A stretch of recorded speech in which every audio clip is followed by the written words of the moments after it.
البتہ کہ next episode میں آپ دیکھیں گے کہ شمس کی مشکلات کا آغاز تو تب ہوا تھا جب انسپیکٹر اس کو گرفتار کر کے لے گیا تھا، یہاں تک کہ اس گلی کے لڑکے سے بھی اس نے اس کو بہت مار پڑوائی تھی، جس کے بعد تو اس کو اتنی زیادہ خوشی ہو رہی تھی اور وہ اپنے آفیسر کے کہنے پر اس کو ٹیررسٹ بھی بنانے والا تھا۔ لیکن شمس کے ساتھ یہ لوگ جتنی زیادہ زیادتیاں کر رہے تھے، آخرکار اس کو اس کے انجام تک پہنچنا ہی تھا،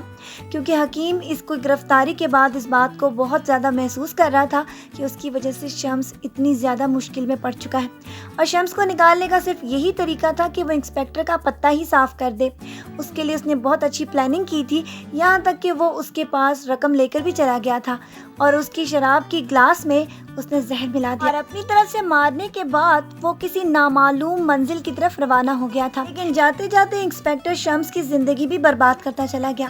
شمس کو تو ٹیررسٹ بنا دیا گیا اور اس کے ساتھ ہی اس کو عدالت میں بھی پیش کر دیا گیا، جبکہ گیتی جو کہ اس کے جانے کے بعد بہت زیادہ دکھی تھی، یہاں تک کہ وہ اپنے سارے گناہوں کی معافی بھی مانگ چکی تھی، اور جس کسی کے ساتھ بھی اس نے برا سلوک کیا تھا وہ خود ہی جا کر ان کے ساتھ حساب چکتا کر چکی تھی۔ لیکن اس کو یہ معلوم نہیں تھا کہ اس کی ساری کاموں کے باوجود بھی شمس واپس نہیں آئے گا۔ شمس کو گئے ہوئے 2 سال ہو چکے ہوں گے۔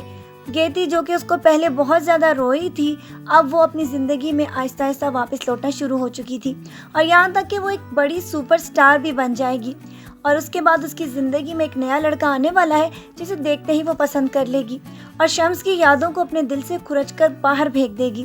ایک طرف تو اس کی ساری ڈرامہ بازیاں اور دوسری طرف شمس کے والدین اس کو یاد کر کر کے اپنا برا حال کرنے والے ہیں، کیونکہ ان کو تو اس بات کا ابھی تک یقین ہی نہیں آ رہا کہ ان کا بیٹا مر چکا ہوگا۔ وہ تو اس کی یاد میں اتنے زیادہ پریشان ہوں گے اور ہر وقت یہی دعا کریں گے کہ کسی طرح شمس کہیں سے اچانک لوٹ آئے، لیکن ان کو یہ معلوم نہیں کہ وہ ایک ٹیررسٹ کے طور پر عدالت میں پیش کر دیا گیا، اور جب شمس کے گھر والوں کو اس کے بارے میں پتہ چلے گا تب تو ان کا بہت برا حال ہونے والا ہے، اور وہ یہ سمجھیں گے کہ جیسے شمس ان سے لاپتہ ہونے کے بعد کسی ٹیررسٹ آرگنائزیشن کے ساتھ مل کر ایک ٹیررسٹ بن چکا ہے، اور فلک کے دل و دماغ میں تو یہ بات بہت تکلیف کا باعث بنے گی کہ شمس ایسے کام کیوں کر رہا تھا، لیکن اس کو اس بات کا معلوم ہی نہیں تھا، اسی لیے تو وہ ایک اور لڑکے کے بھی پیار میں مبتلا ہونے والی ہے۔ شمس کو بلانے میں ان سب نے کتنی زیادہ جلدی کی، کوئی شخص بھی شمس کی اس حالت کے بارے میں سوچ ہی نہیں رہا کہ شمس کے ساتھ کتنا برا سلوک ہو رہا ہے۔ آج کی پرومو ریویو ویڈیو کے لیے بس اتنا ہی، پھر ملیں گے، اپنا ڈھیر سارا خیال رکھیے گا، بہت ساری دعاؤں کے ساتھ، اللہ حافظ۔